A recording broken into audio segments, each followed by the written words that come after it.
course of your conversations with Yes. Dada Ji, any specific truth of life that perhaps you were not aware of came right in front of you? Any one anecdote or insight you can share, which kind of gave you more clarity?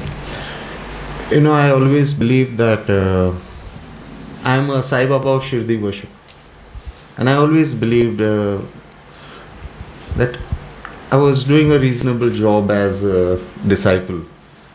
But after I met Dada, in fact from the first day, I realized how, under what illusion I was. That is why I have named the book Perfect Disciple, Reluctant Master, because he's never come across as a master. He's always come across as Sadhu Vaswani's Shishya. And I think that is the most humbling and the most beautiful thing that I have learned. Sometimes ego creeps in, and all I have to do is think of him, and everything is back to you becoming a disciple, you becoming a devotee. And this is the most beautiful thing of Dada. He never comes across as a master. It's always a disciple of Sadhu Vaswani.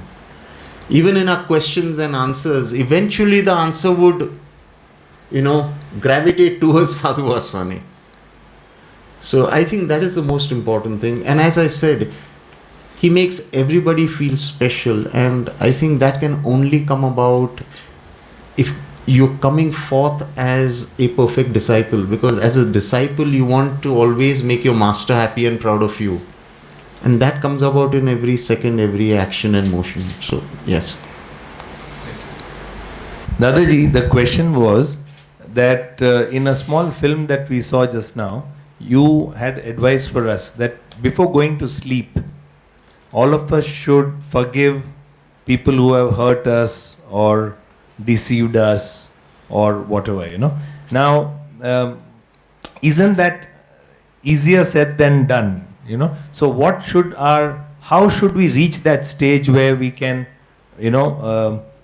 get rid of anger and actually start forgiving? Man's true nature, man as he was originally made, was made of the forgiving stuff. Gradually, he has gone on putting on layer after layer, with the result that now we have come under the influence of what we call our ego. And our ego will not forgive. We have to go through the cleansing process to arrive at a state at which we were when we were created. You will therefore find that little children, they forgive each other, and it doesn't cost them anything. There is a story written by Count Tolstoy that there were two boys, they argued with each other, then they even came to blows, and this spread all over the town. The town was divided into parties, one party against another. After some minutes, they found that the two boys who started the argument, who started the fight, they were embracing each other. And the grown-ups, they were fighting each other. And once you have learned how to forgive, you will find that it does you good. It may not do good to the other person, the person who has offended you, but it will do you good. You will be at peace. And I know of no treasure greater than the peace of mind. You may have nothing in the world. You may have no possession. You may have no money. You may have no fame. You may not be a great man. But if you have peace of mind, you are far superior True. to the man who may have the whole world but who has no peace of mind.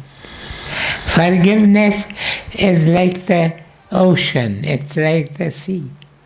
All rivers ultimately come and flow into the ocean. All virtues come and flow into forgiveness. If you have forgiveness, you have everything. They asked a holy man, what made you reach such spiritual heights? And he said, all I did was forgive. Forgive. I did nothing else.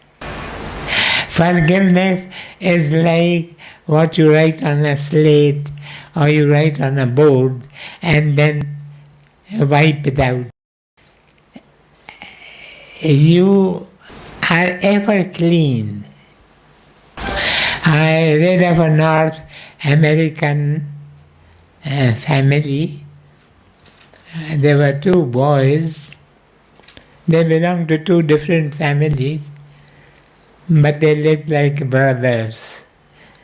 They shared, on occasions, one room. Quite often they ate together. They were just like brothers. Something happened and one of them killed the other, his own friend. And according to the law of these North Americans, if anybody has killed any one of your relations, you have the right to kill that man without going to a court of law or getting a judgment. So the family of the boy who was killed, and the family members met together and they said, what shall we do to this boy who has killed our child? Most of them said, we should kill him. An eye for an eye, a tooth for a tooth. But the grandfather of the boy came up. He said, what will you gain by killing him? You will only be increasing unhappiness because the mother, the grandmother, the father, the grandfather of the boy you kill will naturally become very sad. Why don't you rather adopt the killer as your son and give him everything that belonged to the boy who has been killed? And somehow this resolution was accepted by all and everybody was happy. Taking revenge, I think, belongs to the ego. The more we are under the influence of the ego, the more we want to take revenge. But forgiveness is a spiritual quality. If you are a spiritual man, you will forgive everybody.